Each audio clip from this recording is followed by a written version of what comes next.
क्या आप लोगों का रणनीति होगा और ये क्या मैसेज है? आज वक्फ बिल के संशोधन बिल के खिलाफ में आप देख ही होंगे, पूरे कोने कोने से दुमका जिला के सभी मुसलमान स्वतः यहाँ पर जमा हुए हैं उस संशोधन बिल के खिलाफ। सभी लोग चाहते हैं जो संशोधन बिल वापस हो। आप देख रहे होंगे जो मोदी सरकार जब से आई है तब से लगातार मुसलमानों के ऊपर दोम दर्जा का नियत कानून बना रहा है, दोम दर्जा का दर्जा दे रहा है मुसलमानों का। हर रोज़ पसमानदा मुसलमानों की बात करता है, लेकिन उसको कानून के तहत उसको सताने का काम कर रहा है। हमारी जो वक्त की ज़मीनें हैं, जो हमारे पूर्वजों ने हमारे बाल बच्चों के लिए, आने वाले भविष्य के लिए दान में दिया है, और किस लिए? कब्रिस्तान के लिए, वहाँ मस्जिद बनाने के लिए, बच्चों को पढ़ने के लिए। ऐसे जगहों पर सरकार की बुरी नीयत है, ये हमें आश्चर्य लगती है। हद तो तब हो गई जो आज उस ज़मीनों को खरीद बिक्री करने की बात कर रही है सरकार।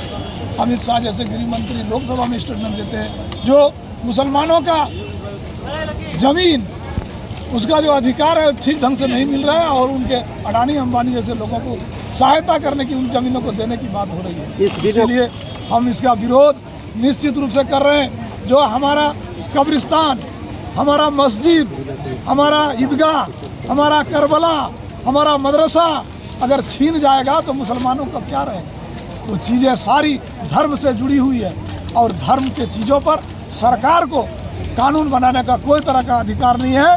कानून नहीं बोलता, लेकिन संविधान नहीं बोलता, जो देश का संविधान है ये नहीं बोलता, लेकिन मोदी जी जबरन लोकसभा में उनका बहुमत है, बहुमत के आधार पर इस कानून को बना दे रहा है, जो नहीं बनना चाहिए। जो 2013 तक जो कानून बना हुआ था, 95 में इसका संशोधन हुआ और मुसलमानों को अधिकार दिया गया ज़्यादा से ज़्यादा, वैसे उससे कानून को आज रद्द करके अपने हिसाब से बना रहा है। मुसलमानों को गिराने का, उसका ज़मीन को लूटने का, वक्फ की ज़मीनों को लूटने का काम कर रहा है। दूसरी बात, जो वक्फ की ज़मीनें रजिस्टर्ड है वो है ही अनरजिस्टर्ड ज़मीन।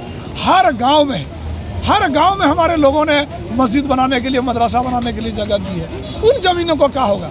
डीसी साहब को उनका मालिक बना दिया। हम कहते हैं जो रजिस्टर्ड ज़मीन नहीं है, कोई उसमें आवेदन दे देगा, वो हमारी मदरसा, हमारी करबला, हमारा ईदगाह, हमारा कब्रिस्तान तत्काल वहाँ पर कब्र देने में रोक दी जाएगी। ऐसा हम लोगों को प्रतीत होता है इस कानून से, और इसीलिए हम ऐसा नहीं चाहेंगे। हम उसका मालिक है, उस कब्रिस्तान का मालिक मुसलमान है, उसको डीसी को बना देंगे। वहाँ का रैयत है, उसको डीसी को बना दिया गया, और इसीलिए हम इसका विरोध कर रहे हैं। हमारा जो अधिकार है, हमारा जो हक है, उसको सरकार छीनने का काम न करे। हम उसका विरोध में है, और इसीलिए मुसलमान यहाँ पर जमा हुआ है। वक्फ बोर्ड की जो आई है, जारी हुआ है, केंद्र सरकार ने किया, कहाँ पे आप लोगों को दिक्कत हो रहा है? किस चीज़ में दिक्कत? देखिए, पहले वक्फ का जो बोर्ड था उसमें मालिकाना जो मालिक होता था, जो बोर्ड का मेंबर होता था, वो मुसलमान ही होते थे। अब इसमें सरकार का कहना है जो इसमें अदर्स जात भी इसमें हो सकते हैं, ये उनका कहना है। दूसरी, हर एक जिला में डीसी को मालिक बना दिया गया, जो कभी ऐसा पूर्व में नहीं था। बोर्ड ही उसका मालिक होता था, और बोर्ड में मुसलमान ही होते थे।